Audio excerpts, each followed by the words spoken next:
आमर पीसीसी सभापति श्रीजुक्त भक्तचरण दास को धन्यवाद देवी एवं एआईसीसी आमर जो सर्वोच्च नेता जो राहुल गांधी माननीय राहुल गांधी सोनिया गांधी एवं खाड़गे जी को बहुत बहुत धन्यवाद जेहेतु आम आज भारतीय जातीय कांग्रेस दल में जिते टिकेट पाइलु एवं विधायक है पुणी गोटे नुआ दायित्व मिली आमको से मु बहुत खुशी अनुभव करुच्ची। निश्चित भाव में यहाँ गोटे टीम वर्क भाव में कम हम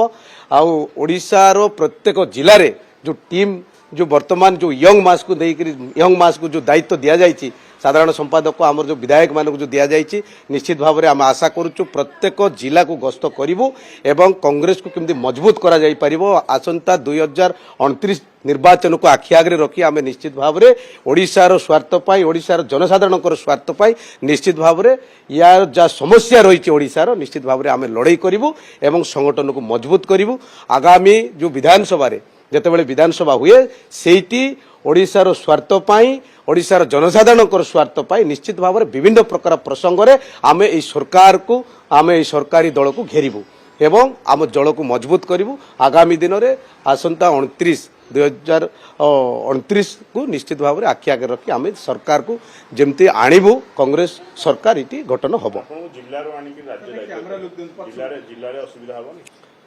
निश्चित भाव में किसी असुविधा होबार ना मो तो सबुबले जिलार दायित्व नेवा सहित जेहेतु यहाँ दलर गोटे गोटे दायित्व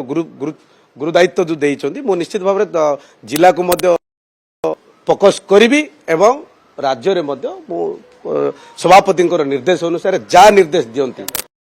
भाव में ताकू फुलफिल करूँ एवं तांको आदेश को मानिकी आम कार्य करूँ। देखंतु आउ अनेक गुड़ाए पदपदवी बाकी अच्छी अनेक गुड़ाए पदपदवी बाकी अच्छी आम तो आशा करूँ सबू पदपदवी आमर देवे एवं एवं जोटा बाकी अच्छी जो मैंने रही जाइए सीटा जो आमर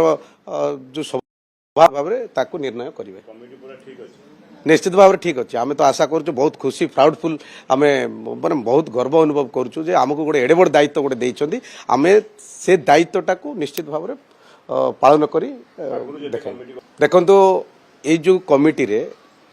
मु तो आशा करूँ गोटे यंग मास को लेकर गोटे कमिटी गठन होती जार की एनर्जी पूरा माने